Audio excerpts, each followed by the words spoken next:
back, friends. Welcome to another video tutorial from Shomu's Biology. In this video lecture, we'll be talking about the cardiac anatomy.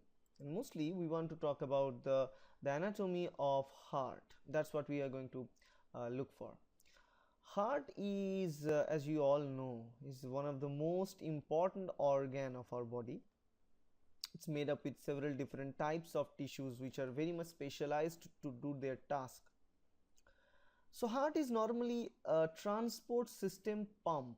We can make the analogy of heart with pump that delivers the routes for the blood vessels. Now in our whole body we have different areas, like let's say this is a brain is present. We have legs which are pretty far away from the brains. We have hands also far away from the legs and brains. So we need something to pump and connect all these regions in a sense of transferring nutrients and also clearing all the toxic waste build up in the cells present in brain, legs, hands and different regions of our body.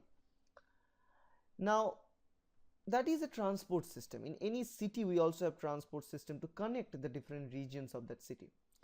Now in this case the transporter is blood, which carries all the important ingredients. Like blood carries the nutrients towards all the cells, somatic cells.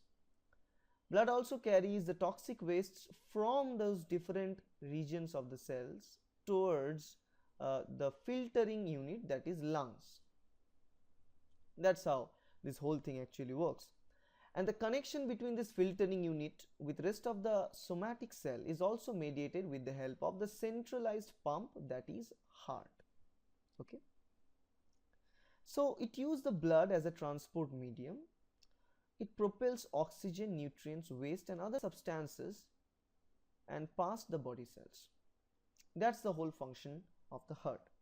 Now if we go, the goals for our learning is to review the anatomy of the heart, to review the pulmonary and systemic circuits that are present and associated with the heart, and to review the anatomy of cardiac muscle cells and why they are performing the same task that they pretend to perform and how actually they are performing the task. If we look at the cell and their structure, we can find that out. The first thing we want to talk about is the structure of the heart, an anatomy of the heart.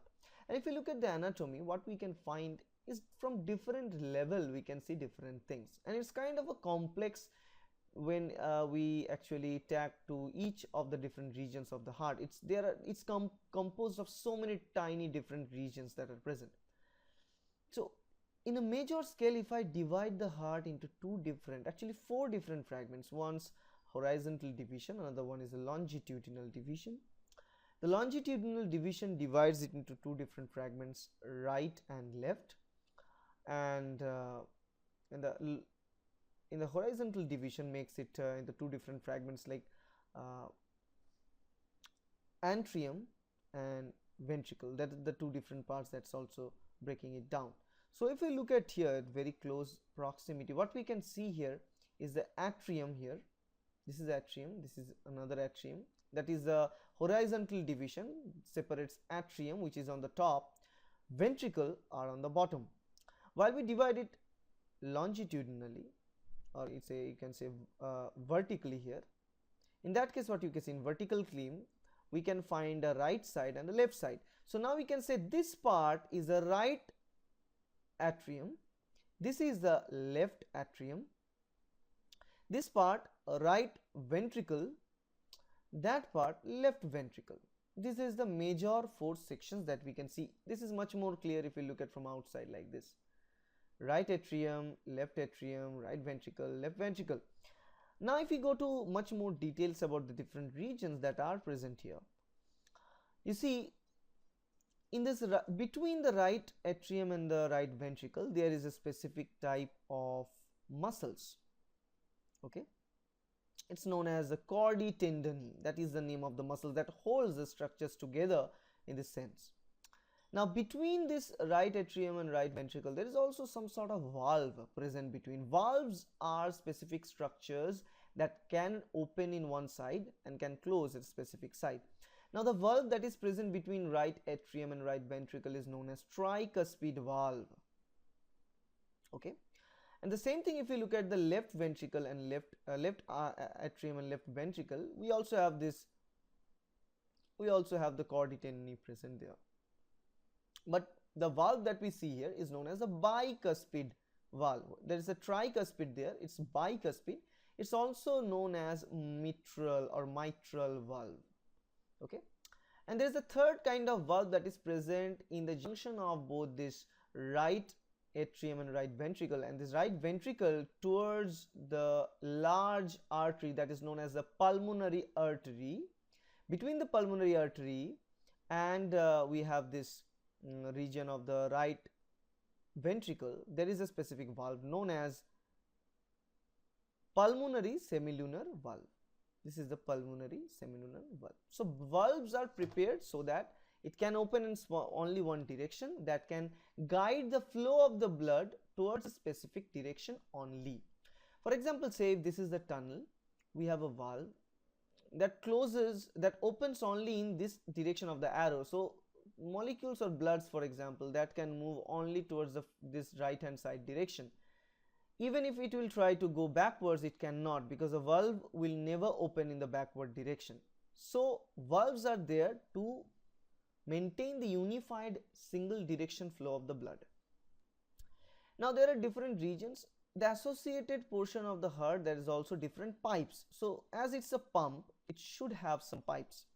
Now pumps have several features. Pumps should produce and actually the energy of beating all the time. Like every pump should create some pressure that will allow the water, or in this case blood, to move. That pressure is built inside the heart due to the heart muscle contraction and relaxation, and we will see that later in the next videos. And a pump is also connected with several different tubes or pipes.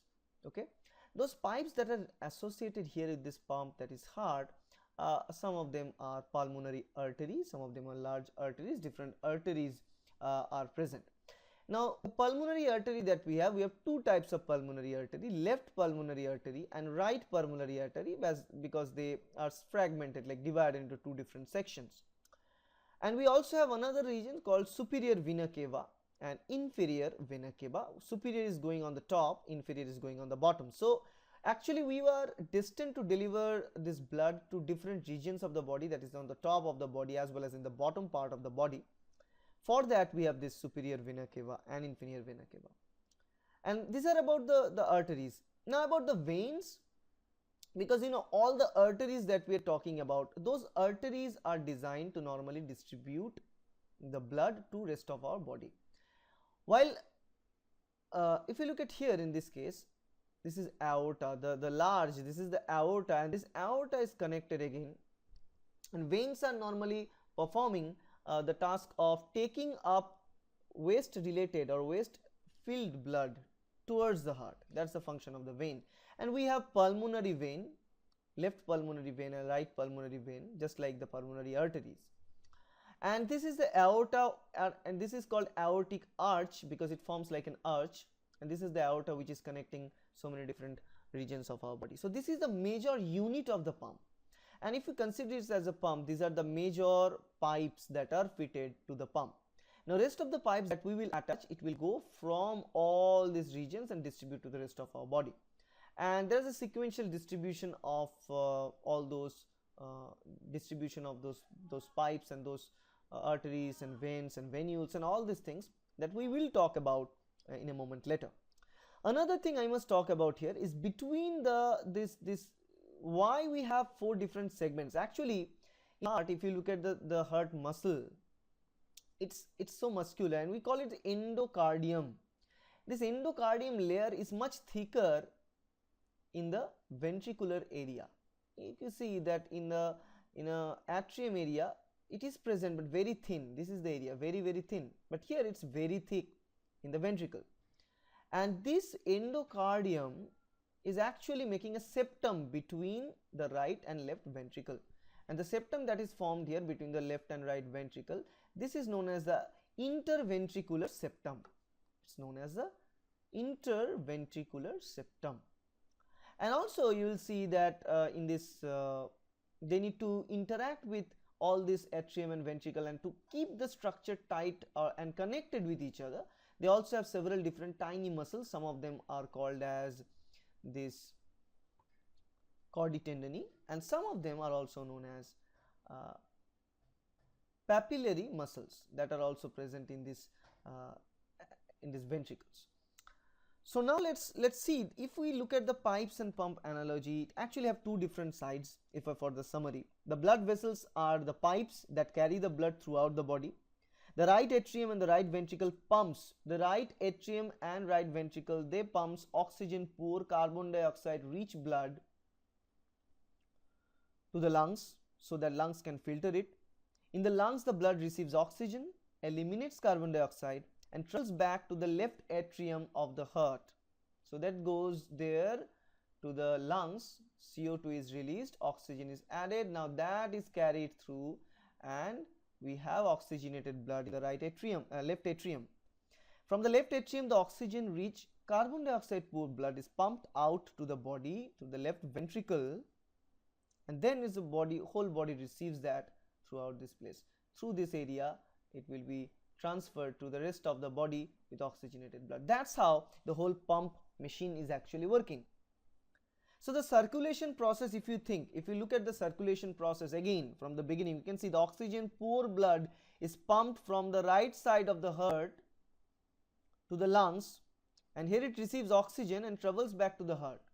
So here it comes, the carbon dioxide rich, it will go to the lungs, filtered, oxygen is added, then it will be transferred to the left atrium, then that blood is transferred to the rest of the body which carries a lot of oxygen. That is, in a sense, the direction of blood flow. Okay, and this is another image that is telling you without any cross section of heart. That's from outside exactly how it looks like in different regions. Now one thing you also see, there is the intrinsic conduction system of heart as well, which is delivering the nutrients and also removing toxins from the heart cells or heart muscle cells as well, which is another very important point to be noted, because this is the intrinsic, because heart cells and muscles also need the oxygen, also need the nutrients to function properly. So that is why it is thing. So it's very simple to analyze. The whole thing is about a pump and pipe where carbon dioxide rich blood comes in, it's getting transferred to the lungs filter that for oxygen, oxygenated blood comes into the left atrium, transferred to the left ventricle, through the aorta it distributes to the rest of the body. So that's how the whole thing works as a pump. Now this is again the circulation process distributed in details, where we have the used blood denoted with the blue arrow and the fresh blood denoted with the red arrow there. The same way, if you look at follow the direction of the blood, you can find the whole process going on. And in this circuit, you can understand the whole process in much more details. As you see, the heart is linked with the lungs. It has two different left and right arteries and veins for the lungs to be attached with. Lungs is acting as a filter which substitutes carbon dioxide with oxygen, which is a good one, which we require. So once oxygen is added, that is transferred to the heart, and then the rest of the part of the heart is transported to the rest of the part, and then tissues and cells receive oxygen and stuff. Now once they start building up carbon dioxide, they transfer that through the same process, and again the blood will they transport that through the same process, and then again bring it to the heart, and rest of the process will begin. Now if you look at the cardiac histology, that is the cardiac muscle cells and how they are looking like how they structure and function, it will give us some interesting idea. The cardiac histology, if you look, three things you should understand very clearly. One is the nucleus. That is one of the important thing that we should see. This is the nucleus. This is the area of nucleus that is present. So they are nucleated cell. Second thing we can easily see is called intercalated discs that are present between the inside the cell. You will see there is some dot like stripe like structures. These are known as the intercalated discs. Okay, This is another thing.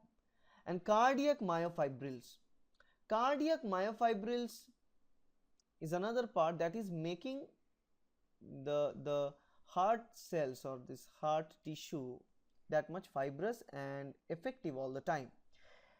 Now there are two kinds of cell junctions and intercalated discs that are present in the heart that's making the cells beating all the time without any issue. So if you look again in a schematic drawing, this is the nucleus, we have the mitochondria. A lot of mitochondria is required inside the heart cell so that they can develop and generate a lot of ATP, a lot of energy for the purpose of the heart to pump out the blood throughout our lifespan. And the intercalated discs have a specific functions. Now what we can see, if we zoom in here, the intercalated disc that we see, ultimately it's nothing but the formation of desmosomes and little of gap junctions together. So it has desmosomes and gap junctions attached one after another. The desmosomes are anchoring junctions that hold these adjacent cells together. When the muscle cell contracts, they pull each other. So the idea is, once they are contracting, they pull on each other. So if it is not any desmosome, if there is no desmosome present, the heart would literally pull itself apart during its job. That means, let's assume these are the cells that are added one after another. This is the basement of the tissue. Now during the contraction, the heart will stretch all these cells together. Now as we are stretching it from the two different and opposite ends, we need to have a proper stitching materials in between. If we have a proper stitching materials in between, then those cells will remain constant, then those cells will be remain attached with each other without any issue. Otherwise those cells will pull themselves apart and they will form gaps in between, and the whole heart will be dissociated by its own energy and force. That's not at all we want. And also there is a gap junction present. The gap junctions allow the stimulation impulse to move from one cell to the adjacent cells. It's a kind of a cell-cell interaction. Once we start the process of heart beating, as we know, that information is transferred from one cell to the next cell and slowly through the entire unit of the heart, so that the heart can process it, and so the complete heart can actually work on it, right? So if each cardiac muscle cell were allowed to do this on your own, the heart would be useless as a pump. The heart can only be used as a pump because once the chemical signal is generated in one cell, is propagated through the consequent cell to cell interactions, and that is possible due to these gap junctions. That's why the presence of the desmosomes and gap junctions play a vital role. Now what happens in the desmosome, it's the two nearby cells are stitched. How? Because there are specific structures called cadherins. Cadherin proteins are linked. They're forming some sort of structure like hooks. So let's assume two hooks are involved with two different cells. So they are anchored with each other. And those anchoring proteins are known as catenins, which are embedded into the cells. So think of that. They are cell number 1, cell number 2. Catenin is anchored and cadherin is attached to the catenin and holding themselves together as a hook interaction. That is a cell-cell interaction that's holding the structure. Not only that, but also some sort of intermediate filament, which is a structure of cytoskeleton, that is also attached there in between the cells, in between the junctions, that make the cell junction much stable.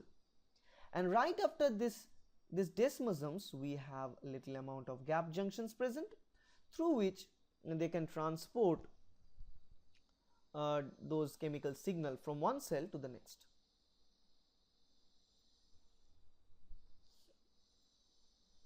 So that's all about the cardiac histology and cardiac anatomy. For summarizing the whole thing, I can tell you that heart consists of 4 chambers: the right atrium, right ventricle, left atrium and left ventricle. The right atrium receives oxygen poor blood from the systemic veins. Blood moves to the right ventricle and it is pumped out of the pulmonary arteries to the lungs. Now the left atrium receives oxygenated blood from the pulmonary veins. Blood moves to the left ventricle and it's pumped out of the systemic arteries to the rest of the body tissues. That's the idea of the heart and how heart pumps. Now for pumping all these things, they need to generate a lot of energy. For that, they should have a lot of mitochondria present inside the cells, inside those heart cells. And not only the mitochondria, but they also have some sort of intercellular junctions. And those intercellular junctions, they have desmosomes followed by gap junctions in repeated unit, while desmosome functions in proper stretch and stitching of the nearby cells so that they can actually remain healthy during the contraction of the heart. And the gap junctions will allow them to transfer chemical signaling that actually helps in the process of contraction from one cell to the adjacent cell. That in a sense is the cardiac anatomy. Thank you for watching. Please subscribe to my channel to get more videos like that. Thank you.